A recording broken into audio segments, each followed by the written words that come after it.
guys, my name is Stefan and I'm one of the co-founders of Chow.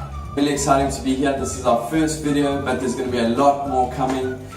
What we're going to be doing with our channel, our video channel, is we're going to be doing interviews. We're going to go check out restaurants, what new dishes are coming out, what people are doing in the industry, and what you can expect to see this year and next year, and what's coming up in the future. We're going to be looking at nutrition tech, what's going on in that world. That's what we do, so we also want to tell you what we're doing and what other people are doing that can benefit you.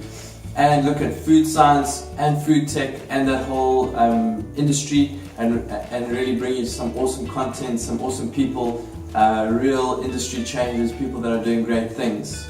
So today's video is just pretty simple. What we're going to do is we're going to have our little hashtag AskChow video for our first one, which is cool. We kind of want you guys to ask us questions because we get a lot of common questions that people want to know, and then we can answer them.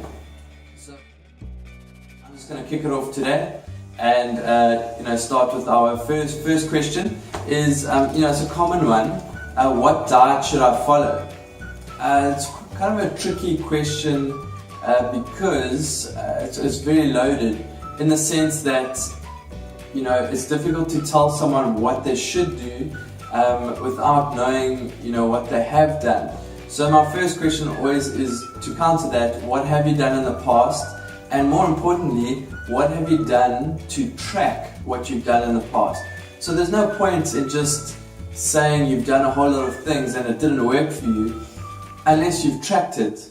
Much like anything else in your life, if you buy a car, you're going to look at certain specifications and criteria, and then you're also going to have your previous experience from your car. If you own a business and you run a marketing campaign, if you're just spending money on a marketing campaign without tracking what it's doing, then obviously that's not really going to work. You're not going to know what to do for the next time, so you need to obviously have that all in place. So what I always recommend is, whenever you do something, you should always be testing, because no diet is going to perfectly fit everyone.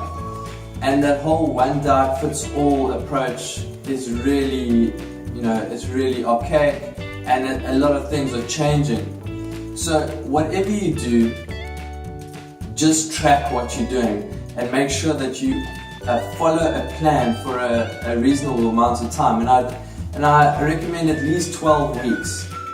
To be doing something, to be able to say, yeah, this kind of is working or this isn't working for me, because without that time you won't really know. So track what you're doing, and then you can make a hybrid, or if nothing's working for you, then you can go see someone with that information and say, this is what I've been doing and it's not working.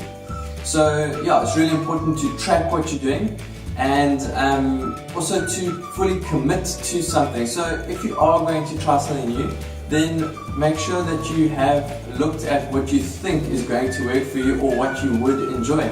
So if you think a low carb, high fat diet sounds great, do a bit of research and try it for 12 weeks. Document how you felt, your weight loss. You can even go for blood tests before the time, which we do recommend with a lot of these things, is to do some kind of baseline test, and then you can test again after your experimental period, and then you can make an educated guess or educated assumption if it is going to work for you or not, and if it is working for you, you really have those results on an ongoing basis.